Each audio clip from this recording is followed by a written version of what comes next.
আমেরিকার president Donald Trump তিনি দাবি করেছেন যে প্রধানমন্ত্রী নরেন্দ্র মোদী আশ্বস্ত করেছেন যে ভারত আর রাশিয়া থেকে তেল কিনবে না। আর ডোনাল্ড ট্রাম্পের এই দাবি ঘিরেই এখন শোরগোল। আর এ নিয়েই রাহুল গান্ধীর কি প্রতিক্রিয়া রাখবো আপনাদের সামনে।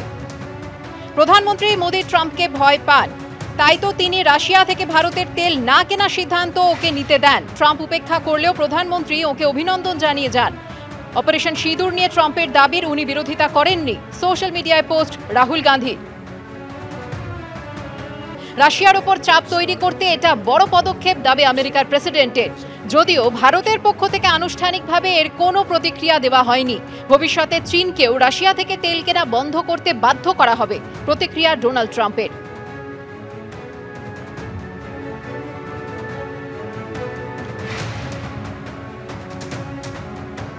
He's a friend of mine. We have a great relationship. He just said that 2 days ago, as you know.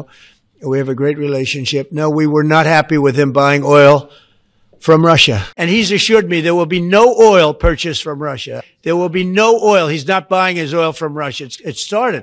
You know, you can't do it immediately. It's a little bit of a process. But the process is going to be over with soon. And all we want from President Putin is stop this. Stop killing Ukrainians and stop killing Russians. মঙ্গলবার দুর্গাপুর গণধর্ষণ কাণ্ডে গ্রেফতার হয়েছে মালদার কালিয়াচকের বাসিন্দা নির্যাতিতার সহপাঠী Wasef Ali. জঙ্গিপুরের school থেকে উচ্চ মাধ্যমিক পাশ করে আইকিউ সিটি মেডিকেলে ডাক্তারি পড়তে গেছিল ওয়াসেফ। গ্রামবাসীরা বলছেন জমি জায়গা বিক্রি করে ছেলেকে ডাক্তার বানাতে পাঠিয়েছিলেন তাঁর বাবা। ছোটবেলা থেকেই শান্ত ধীরস্থির ছেলেটাই এখন দুর্গাপুর গণধর্ষণ কাণ্ডে পুলিশ হেফাজতে। গ্রামের প্রথম মেডিকেল পড়ুয়া, সবার গর্ব। গ্রাম থেকে প্রথম কেউ ডাক্তার হবে বলে কথা। কিন্তু দুর্গাপুর গণধর্ষণ কাণ্ডে আপাতত পুলিশ হেফাজতে ঠাঁই হয়েছে তার। আমি একটা বার্তা দিচ্ছি, বন্ধুদেরকে আর বিশ্বাস করো না, এই বিশ্বাস করলে নরকই যাবে। দুর্গাপুর গণধর্ষণ কাণ্ডে মঙ্গলবার গ্রেফতার হয়েছে নির্যাতিতার সহপাঠী ওয়াসেফ আলী, যার বাড়ি মালদার কালিয়াচকের সিলামপুর গ্রামে। ছোট থেকে গ্রামের বাইরে থেকে লেখাপড়া করেছেন ওয়াসেফ।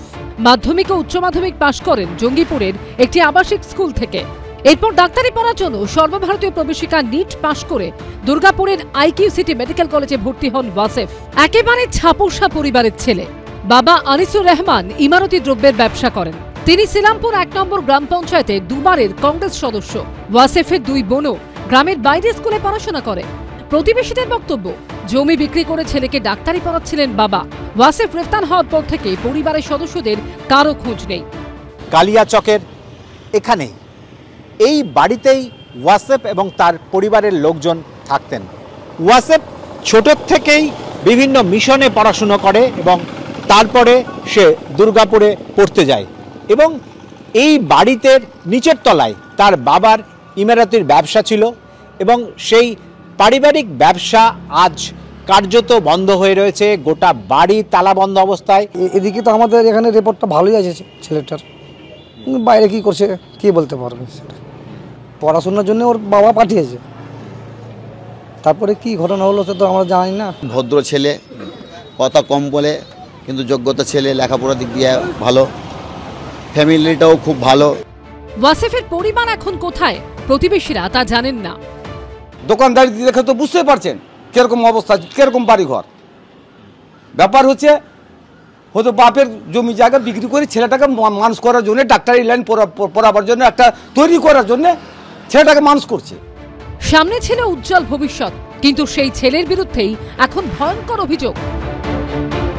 ডাক্তারি পড়ার পরিবর্তে ঠাঁই পুলিশের লকআপে।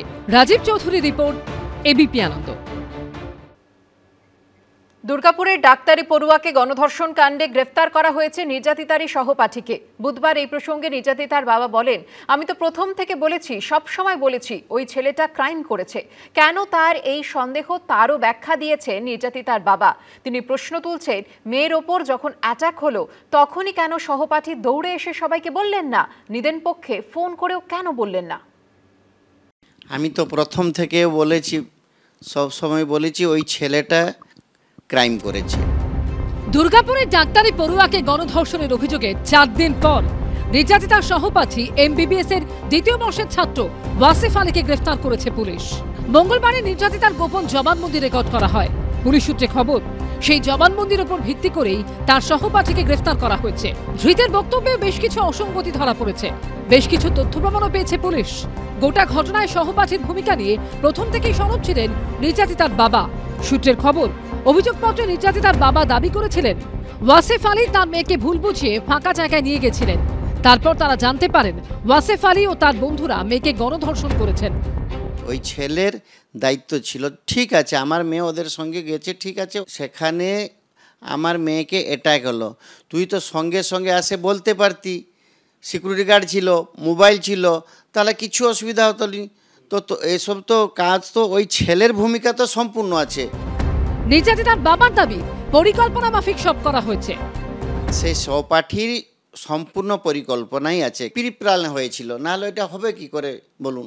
ওটা আগে প্ল্যান হয়েছিল, প্ল্যান মতো সেটিং করে ও আমার মেয়েকে এটা সেটা বলে ওকে বাইরে নিয়ে গেলো। এইসব বদমাশির মুখ্য কার্পেটদার হচ্ছে ওই ছেলেটা, তার বন্ধুটা। দুর্গাপুর গণধর্ষণ কাণ্ডে প্রথম থেকেই পুলিশের স্ক্যানারে ছিল সহপাঠীর ভূমিকা। দফায় দফায় তাকে জিজ্ঞাসাবাদ করে পুলিশ। মঙ্গলবার সেই কথা জানিয়েছিলেন আসানসোল দুর্গাপুরের পুলিশ কমিশনার। ওর রোল ও সন্দেহের ঊর্ধ্বে নেই, ওই জন্য আমরা ওরও যে কাপড় জামা আছে সেটা আমরা ওয়্যারিং অ্যাপারেল যে আছে সেটা আমরা সিজ করি। ইনভেস্টিগেশন মধ্যে যে পাচ্ছি সেই হিসাবে আমরা ওকে জিজ্ঞাসাবাদ করছি। এর কয়েক ঘন্টা পরেই গ্রেফতার করা হয় নির্যাতিতার সহপাঠী ওয়াসেফ আলীকে। এই ঘটনায় গ্রেফতারের পর আপনার দাবিটা কি রয়েছে, কি চাইছেন? আমি চাইছি বর্তমান সেই যে পাঁচজন তার বন্ধু আর আমার মেয়ের যে বন্ধু, ওরা 6 জন কঠোরতে দণ্ড পাও। এই দিন মেডিকেল পরীক্ষার পর তাকে দুর্গাপুর মহকুমা আদালতে তোলা হয়। ছেড়ে দিয়ে চলে এলেন, সহপাঠীকে কেন ছেড়ে দিয়ে এলেন? থানা থেকে বের করা বা আদালতে তোলা, কোনো সময় বারবার জিজ্ঞাসা করা হলেও মুখ খোলেননি নির্যাতিতার ধৃত সহপাঠী। মেয়েটিকে কি জঙ্গলে নিয়ে গেছিলে ভাই? তুমি মেয়েটিকে জঙ্গলে নিয়ে গেছিলে? মেয়েটির সঙ্গে খারাপ কিছু ব্যবহার করেছো? নির্যাতিতার সহপাঠী ধৃত ওয়াসেফ আলীর 7 দিনের পুলিশ হেফাজতের নির্দেশ দেন বিচারক। পার্থপ্রতিম ঘোষ, হিন্দল দে ও মনোজ বন্দ্যোপাধ্যায়ের রিপোর্ট, এবিপি আনন্দ। মোহনবাগান সমর্থকদের বিক্ষোভে কিশোর ভারতী স্টেডিয়ামের বাইরে বিক্ষোভ সামলাতে পুলিশের লাঠিচার্জ। পুলিশ কিন্তু ছুটছে মোহনবাগান সমর্থকদের উপরে, পুলিশ কিন্তু ছুটছে, দেখতে পাচ্ছেন আপনারা দেখতে পাচ্ছেন। কিশোর ভারতী স্টেডিয়ামে রবিবার ছিল আইএফএ শিল্ডের ম্যাচ। ইউনাইটেড স্পোর্টসকে এদিন 2-0 গোলে হারায় মোহনবাগান।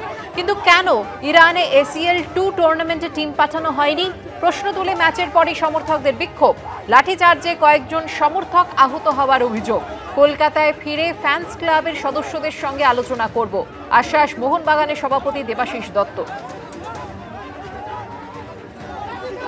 সমর্থকরাই হচ্ছে আসল, সেই জন্য সমর্থকদের ব্যথা বেদনাও আমাদের দেখতে হবে। সেই জন্য তাদের সঙ্গে আমরা আলোচনায় বসবো। আমি সচিবকেও বলেছি, আমি এবং সচিব দুজনে মিলে ওদের সঙ্গে আলোচনায় বসবো, বসে নিশ্চয়ই একটা সমাধান সূত্র বেরোবে।